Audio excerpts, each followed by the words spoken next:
So you got to hear a little bit about engagement and what they would do to increase community engagement with the board. And so now we're moving on to housing. So cities across the Central Valley and in Merced County have experienced a rise in the cost of living and housing insecurity. If elected, how will you address the ongoing housing crisis as it affects both renters and homeowners?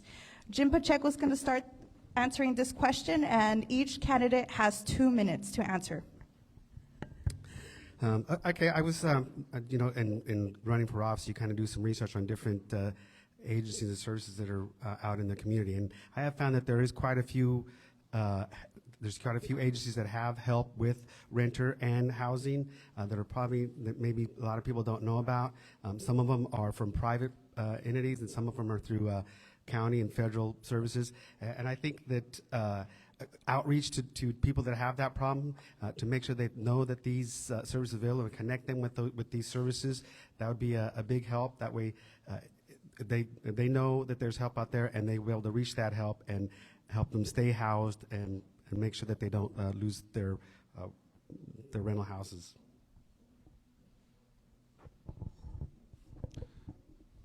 Just for info, I don't have any pictures now. Next is Sonia. We pass it all the way down to Sonia. And please speak slowly into the mic. Okay, so I'm going to tell a story since I have 2 minutes. So during COVID, I got bored. I went and I got my real estate license because the market was booming and I wanted to be a part of it. Gosh, I did not realize how much went into it. It was just insane. We were getting outbid 50, 60,000 over ask cash. My clients were getting really discouraged. It got to the point where they started looking at Merced, and all of a sudden they're like, you know what, Madera's not that bad. Maybe we'll look over there. So it's kind of, you start settling. And I feel that a good way to prevent that from occurring is to incentivize builders.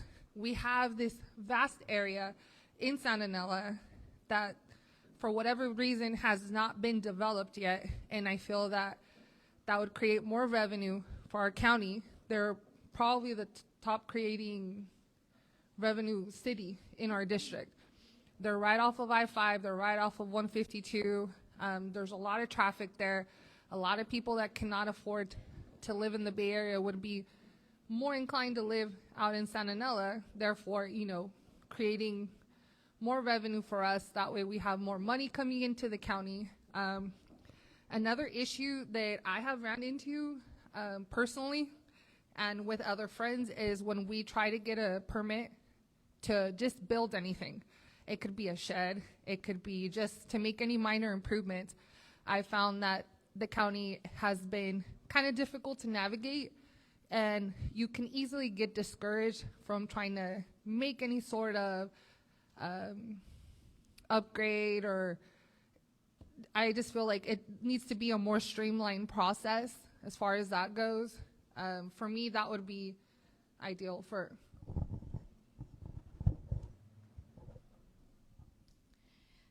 Thank you for your question. The Federal Reserve keeps printing more and more money, thus devaluating our currency, and unfortunately, Merced County already had some of the lowest waged in California. Now, I know it offsets by a lot of the jobs the UC has brought. However, the chasm between the haves and have-nots is increasing. We must help more of our residents own their own homes, period. Home ownership is the #1 way for our families to create wealth and pass it down to their family. Affordable housing is only a temporary solution. We must help increase home ownership, even if it's the tiny homes, the ADUs, the accessory dwelling units. I would rather see more people own tiny homes instead of our residents renting homes that they will never own. Thank you.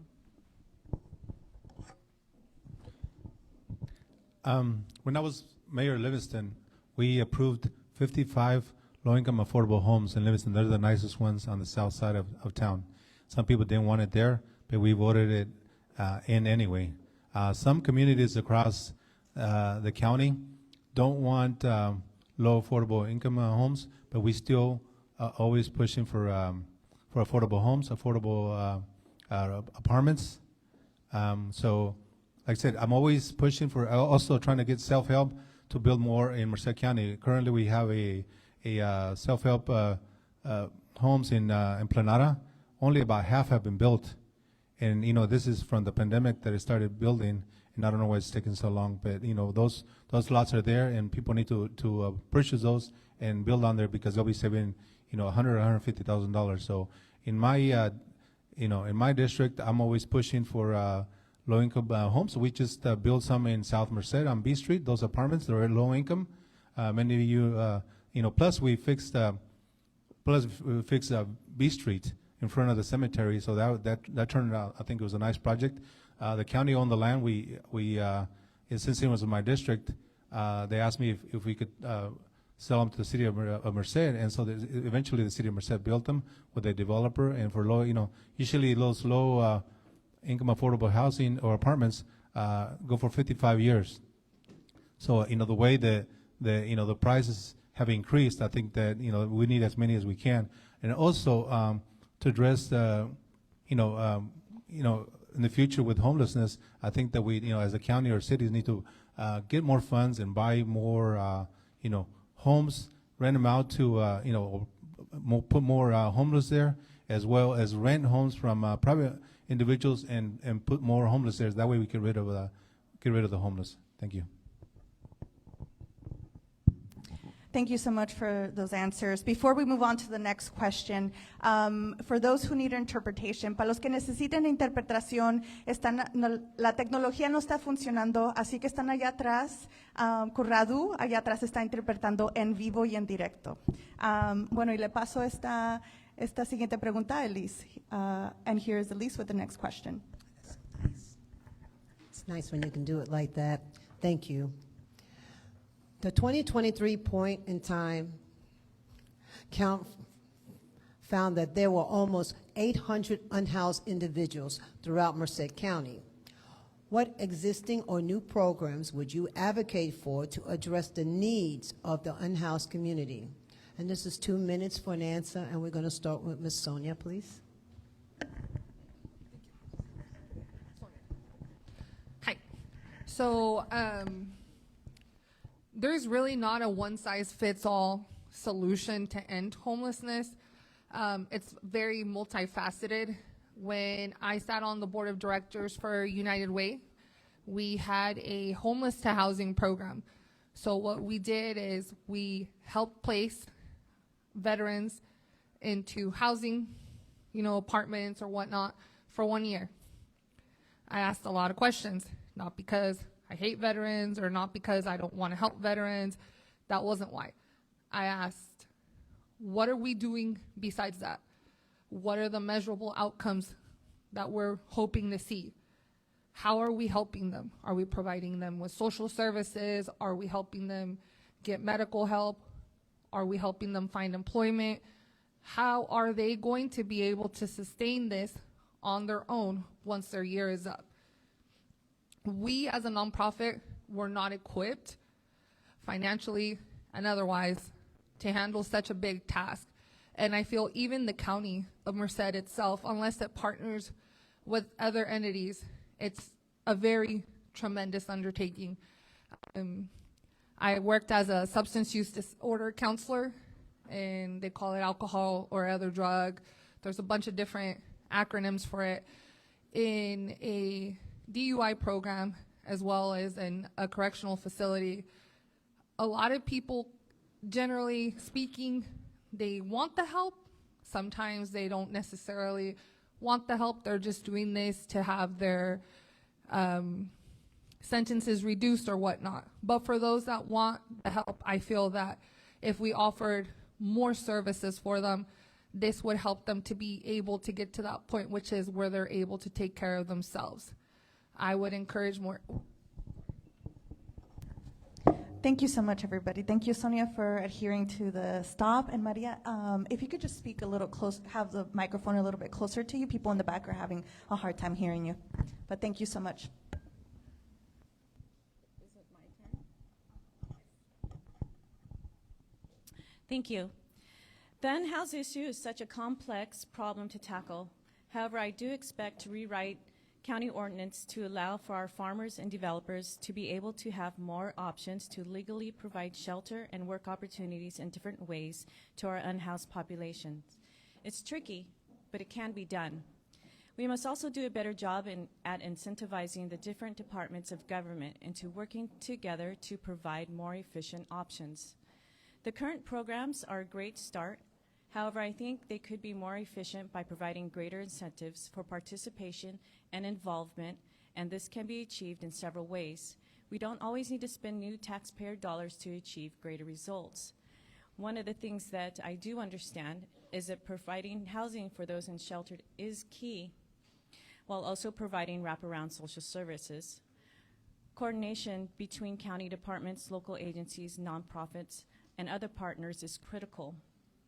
In Livingston, where I'm from, they have entitled 600 units of housing, of which a significant number will be affordable housing units. So innovative solutions include deploying mental health and behavioral health professionals with police teams to provide necessary resources, as the police departments are usually the ones deployed more often than not to address homeless concerns. I missed the county point in time this year, but I will be participating next year, as I have gone down to Merced River and I've spoken to many of the unsheltered and homeless and have addressed some of their concerns. So again, meeting with them and addressing their needs, such as some of the demographics that they may be included in: mental health, drug abuse, domestic violence. Again, addressing those issues is critical. Thank you.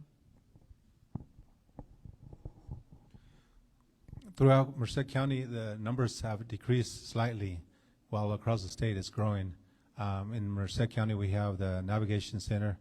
They house about 74, 75 homeless, and it cost about just over $5 million. We could have done a lot more to purchase a hotel and remodel or buy homes and house those homeless, because we still have a couple $1 million a year that we have to spend on servicing and providing the services for the homeless, attending to the to the needs. So there's plenty that we can do to make sure that we provide, and those numbers keep going down. Unfortunately, as other numbers, as other homeless come from out of the county, I don't know. Like I said, the only way that we probably can is by addressing renting homes, like I stated earlier, renting homes from private property owners and housing them. Especially the bigger the property or the more rooms they have available. It's no different than renting or buying a hotel and providing for them a location for them to stay.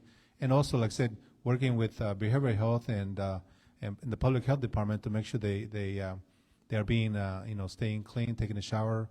And so that's why we have the D Street shelter as well. I've been there a couple times to listen to their needs.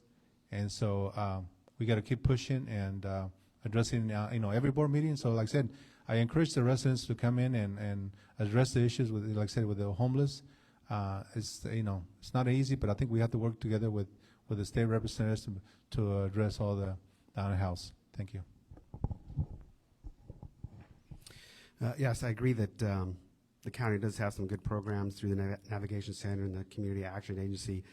They do the D Street shelter. They have the homeless hotel here on V Street, and those are wonderful programs. And I think they have a good pathway from a pathway to permanent housing. If somebody wants to not be homeless, I think they help out, try tremendously to do that.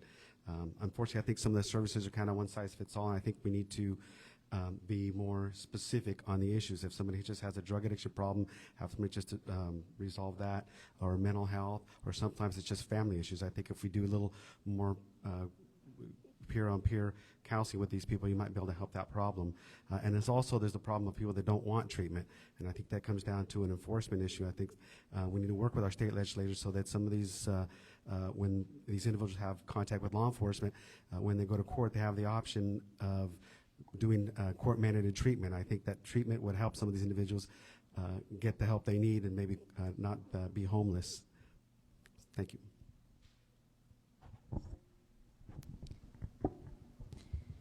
Thank you for answering the question on homelessness, which I know it's a big issue here in our community. Before we go on, please, Jim, if you could please speak lower on the next question for interpretation reasons. Thank you.